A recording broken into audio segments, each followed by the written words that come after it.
Assalamualaikum warahmatullahi wabarakatuh. Yang terhormat, dosen pengampu mata kuliah Manajemen Pemasaran Lanjutan kelas D, Ibu Profesor Dr. Diah Yulistiarini, MSI, dan juga teman-teman yang saya banggakan. Kami dari kelompok 4 akan mempresentasikan materi mengenai riset pemasaran.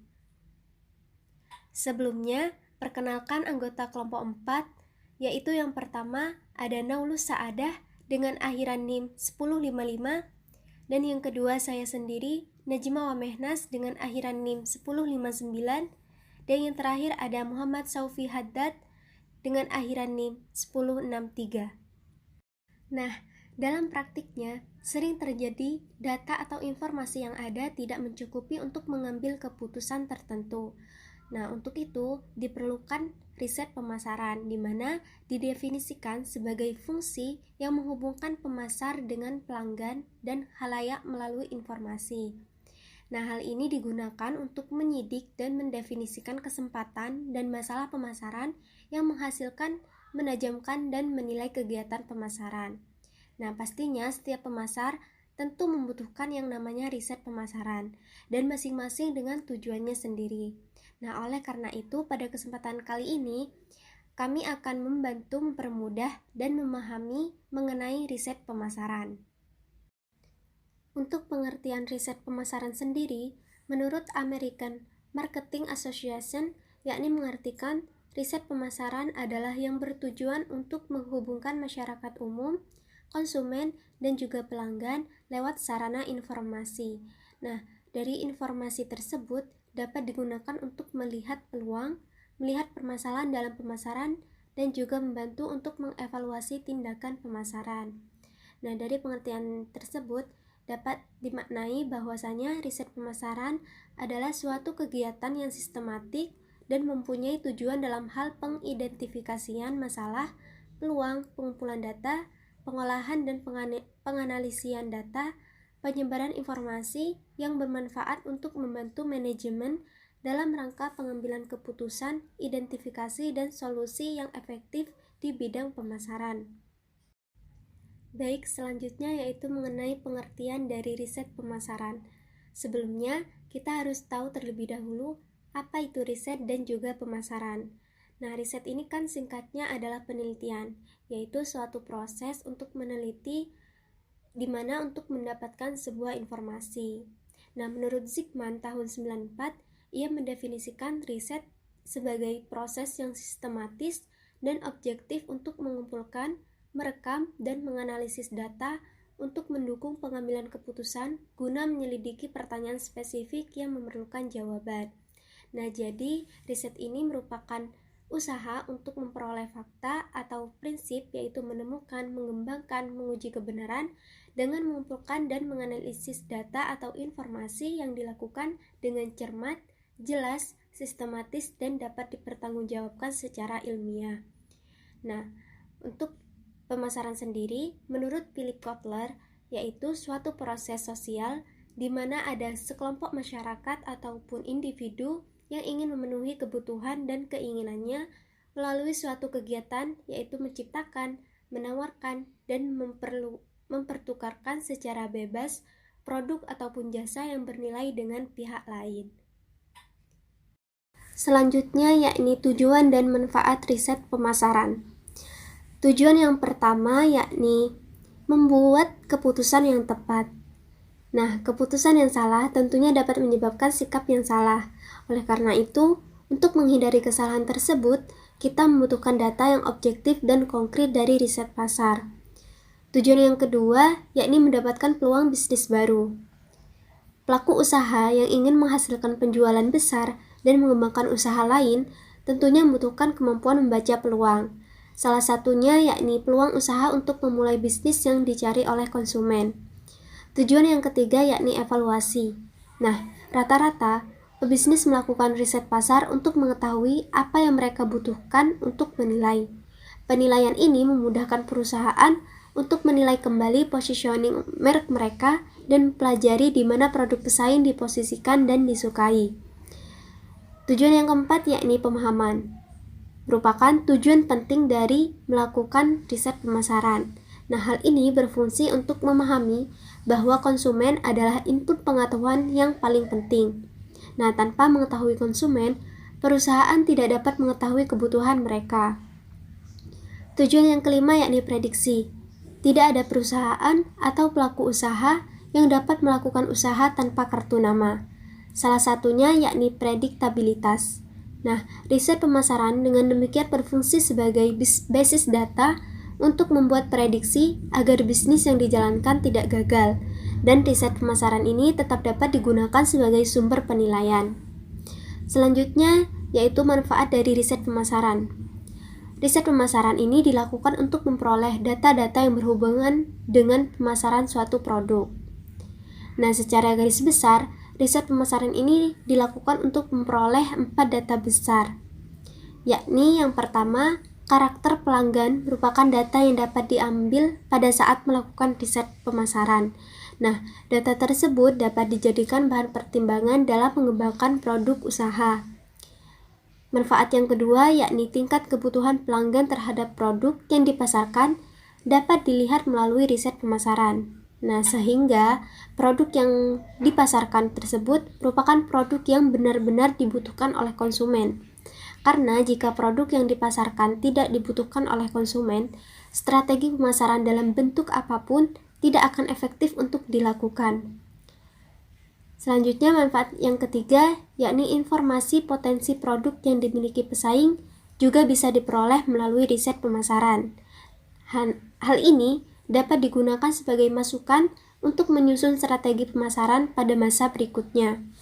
Manfaat yang keempat yakni kendala yang dihadapi di lapangan merupakan informasi yang harus diketahui dan bisa didapatkan melalui riset pemasaran. Nah, jika kendala telah diketahui, maka antisipasi dapat dilakukan sesegera mungkin.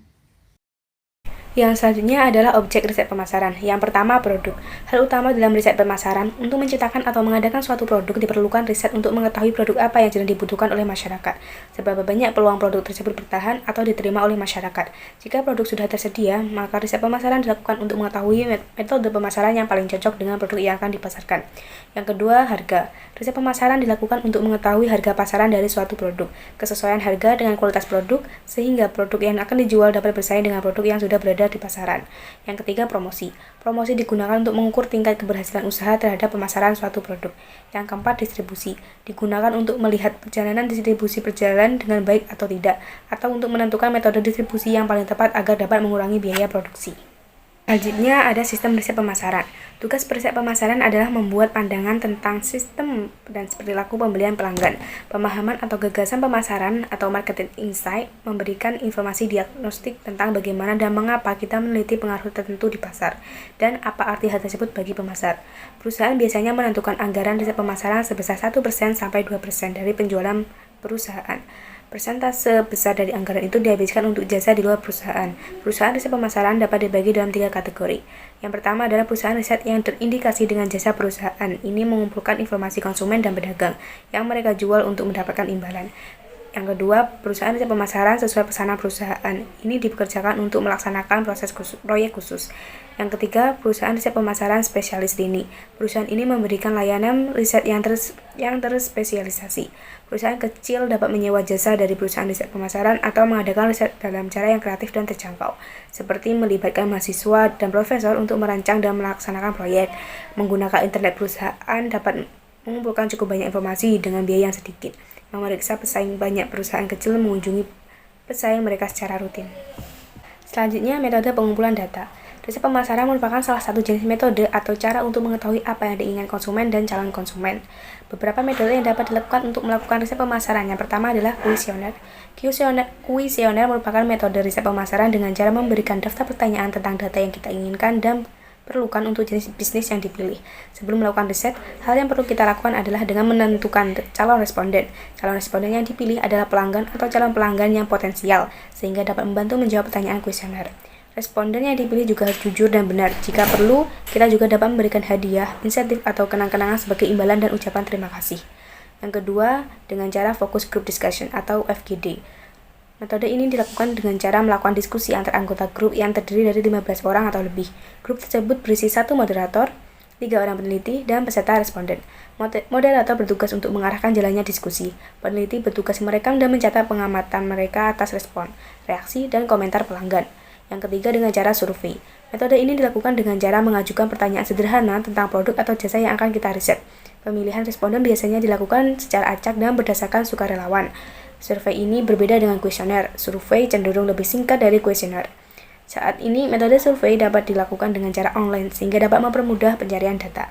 Yang keempat, dengan cara wawancara atau interview. Wawancara merupakan teknik pengumpulan data dalam metode survei yang menggunakan pertanyaan secara lisan kepada responden atau subjek penelitian.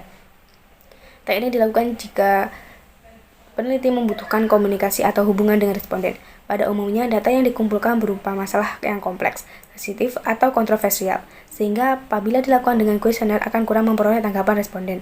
Teknik ini terutama untuk responden yang tidak dapat membaca atau menulis, atau sejenis pertanyaan yang memerlukan penjelasan dari wawancara atau memerlukan penerjemahan. Yang kelima dengan cara metode observasi atau observation methods.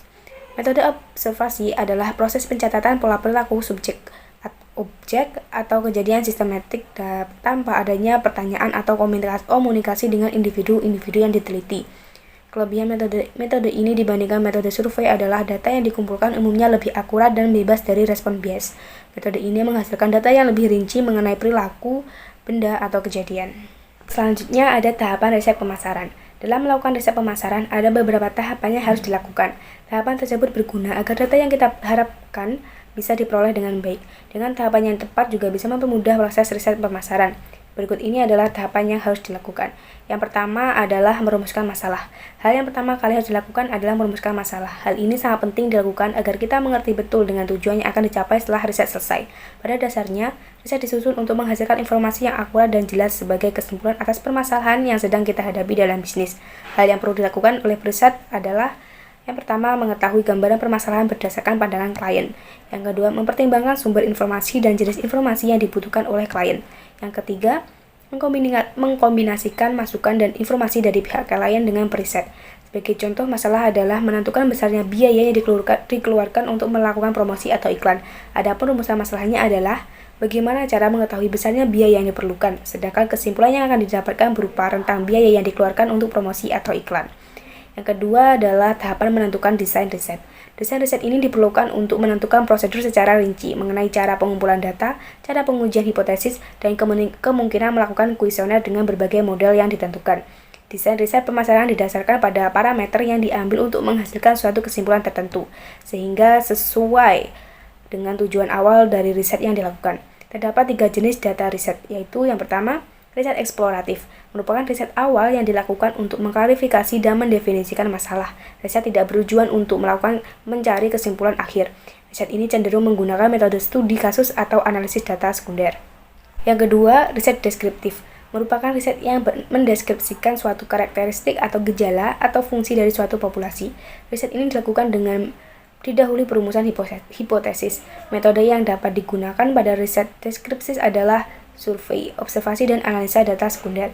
Yang ketiga, riset kausal digunakan untuk menentukan sebab akibat. Riset ini didesain dengan terencana, terdapat kelompok kontrol dan kelompok perlakuan. Metode yang digunakan adalah eksperimen. Sekian dari saya, yang selanjutnya akan dilanjutkan oleh rekan saya. Dan untuk tahapan riset pemasaran yang berikutnya yaitu merancang metode pengumpulan data. Data yang digunakan dalam penelitian ini yaitu data primer dan data sekunder. Yang mana data primer adalah data yang diambil langsung dari sumbernya, sedangkan data sekunder adalah data yang biasanya diambil dari internet, dari buku, blog, web, dan lain sebagainya. Jadi kita perlu menentukan bagaimana cara mengumpulkan data-data tersebut dan dihimpun menjadi sebuah database. Yang keempat yaitu mengambil sampel dan mengumpulkan data. Setelah menentukan metode pengumpulan data, langkah selanjutnya adalah dengan terjun ke lapangan untuk mencari data yang akan kita teliti. Yang kelima yaitu melakukan analisis dan interpretasi data. Data yang diperoleh di lapangan merupakan data mentah dan belum bisa memberikan informasi yang jelas. Jadi sebuah pengumpulan data tidak akan pernah bisa menjadi sebuah kesimpulan jika tidak dilakukan analisis dan interpretasi data. Kita bisa mulai dari editing, coding, tabulasi, analisis statistik, dan interpretasi data. Data yang diolah inilah yang akan memberikan petunjuk pada kesimpulan yang akan kita ambil. Yang terakhir yaitu menyusun laporan riset. Laporan riset pemasaran atau riset pasar biasanya adalah berupa laporan hasil, kesimpulan, serta rekomendasi penelitian yang diberikan kepada pihak manajemen. Kemudian pihak manajemen akan mengambil keputusan berdasarkan hasil dari interpretasi data sebelumnya. Laporan riset inilah yang akan menjadi standar penelitian oleh para eksekutif dalam mengevaluasi manfaat riset tersebut. Sehingga kedepannya kita bisa menentukan rencana pemasaran yang lainnya. Yang berikutnya itu laporan riset pemasaran. Laporan riset pemasaran adalah hasil dari penelitian yang telah dilakukan dan di dalamnya terdapat data yang sudah dianalisis. Sistematika dari penulisan laporan riset pemasaran yaitu yang pertama judul penelitian agar kita tahu isi dari yang kita teliti. Yang berikutnya itu daftar isi untuk memudahkan mencari informasi dari hasil laporan. Yang berikutnya ringkasan atau abstraksi yang berisi kesimpulan dari hasil penelitian. Terus adalah latar belakang masalah, yaitu masalah apa yang akan kita pecahkan. Yang berikutnya metodologi, yaitu bagaimana cara mendapatkan data. Berikutnya analisis dan interpretasi data, yaitu menganalisis data mentah yang kita dapatkan tadi. Yang berikutnya kesimpulan dan saran, berisi kesimpulan dari laporan. Yang berikutnya daftar pustaka, yaitu dari mana saja data-data tersebut didapatkan. Dan yang terakhir adalah lampiran atau biasanya terdiri dari foto-foto atau dokumentasi. Jadi kesimpulan dari PowerPoint kami yaitu riset pemasaran secara garis besar membahas tentang proses riset ilmiah yang dimulai dari perumusan masalah karena adanya gap di lapangan, tujuan riset, pengumpulan data, interpretasi hasil, hingga menyusun laporan hasil. Riset pemasaran bermanfaat untuk menghubungkan pihak pemasar dengan konsumen, pelanggan, dan masyarakat melalui informasi yang digunakan untuk mengidentifikasi dan mendefinisikan peluang dan masalah pemasaran. Di masa mendatang, riset pemasaran akan sangat dibutuhkan karena semua keputusan manajemen profesional harus didukung oleh data yang aktual dan bukan berdasarkan asumsi ataupun pendapat. Teknologi informasi yang semakin berkembang pesat juga mempengaruhi kebutuhan, minat, dan perilaku konsumen sehingga makin memperjelas bahwa keputusan hendaknya based on data. Ya, berikutnya itu saran. Menurut pendapat kami, riset pemasaran adalah hal yang sangat penting untuk dilakukan. Karena dalam menjalankan suatu bisnis, kita harus melihat pasar. Tujuan dari adanya riset pasar adalah agar produk yang kita hasilkan sesuai dengan keinginan dan kemampuan pasar. Jadi, kami sangat menyarankan sebelum memulai sebuah bisnis, kita harus melakukan riset pasar agar perusahaan tidak mengalami kerugian. Dan riset pasar juga bisa digunakan saat perusahaan akan meluncurkan produk baru atau perubahan produk. Itu saja penjelasan dari kami. Wassalamualaikum warahmatullahi wabarakatuh.